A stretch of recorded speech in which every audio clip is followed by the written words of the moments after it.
The SA Poultry Association has called on the Government and Agriculture Minister John Steenhuisen for urgent intervention to roll out bird flu vaccinations and implement measures to secure the future of the industry. SAPA says its efforts to vaccinate against bird flu remain stalled due to stringent biosecurity protocols, leaving the industry vulnerable to outbreaks. The sector is South Africa's second largest agricultural industry, valued at 65 billion rand, and employs nearly 58,000 people across the value chain. The country experienced its worst bird flu crisis in 2023, which devastated the industry, and sector leaders are pushing to avert any future crises.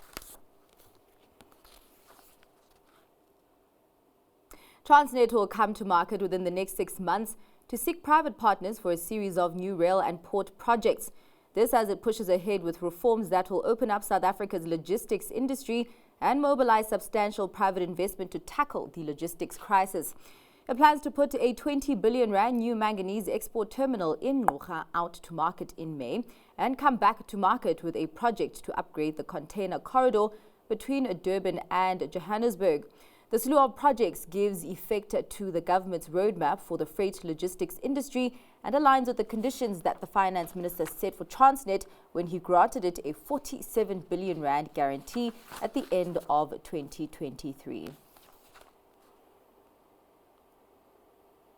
In company news, Sasol's reaffirmed annual production guidance for mining and gas, but it's revised the ones for its Secunda operations, Natref downwards amid a few challenges.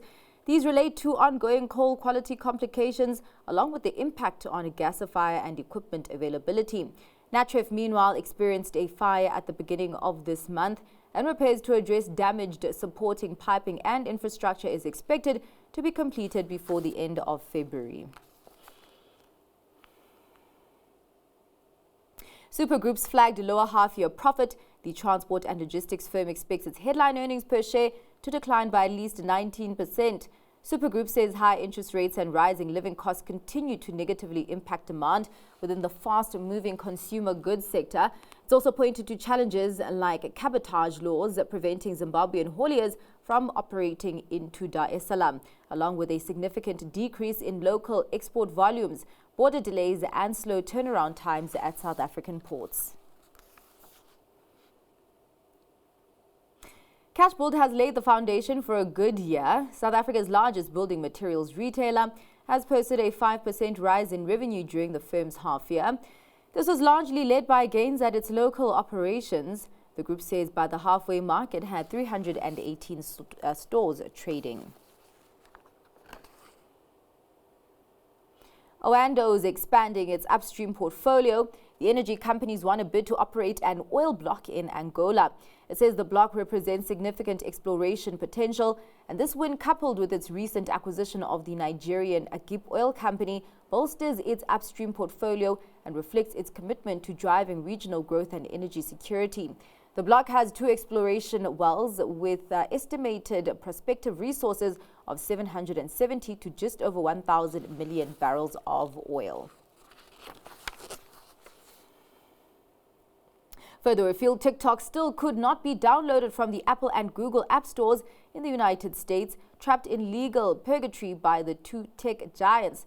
Here's more on that in this package report. TikTok is back in the U.S., except it isn't, or not fully. 2 days after Donald Trump signed an executive order lifting a ban on the app, it still wasn't available to download for Apple or Google users.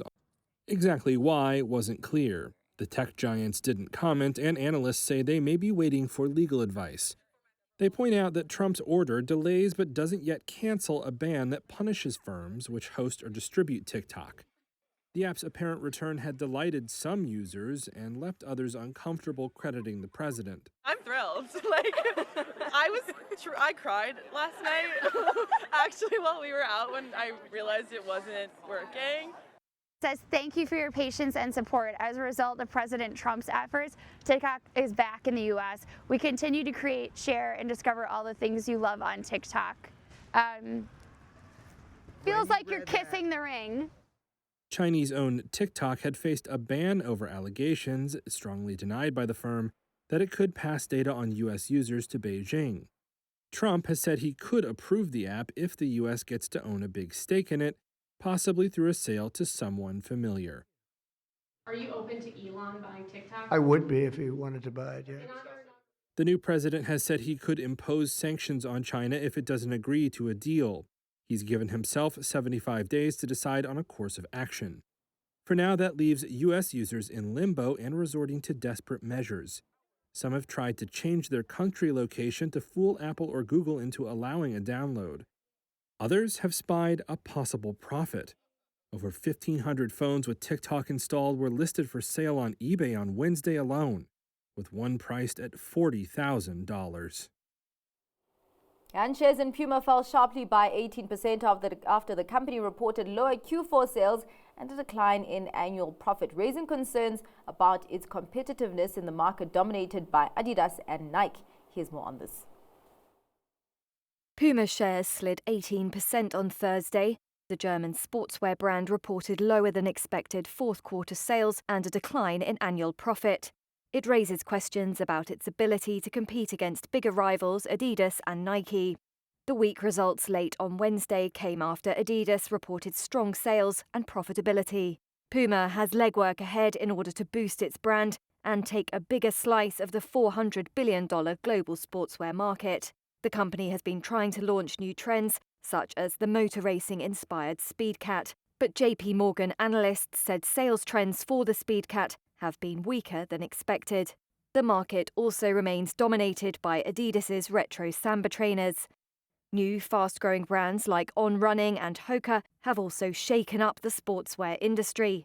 Puma's fourth-quarter sales grew 9.8% against the 12% growth expected by analysts. Net profit last year fell to $293 million from $317.5 million.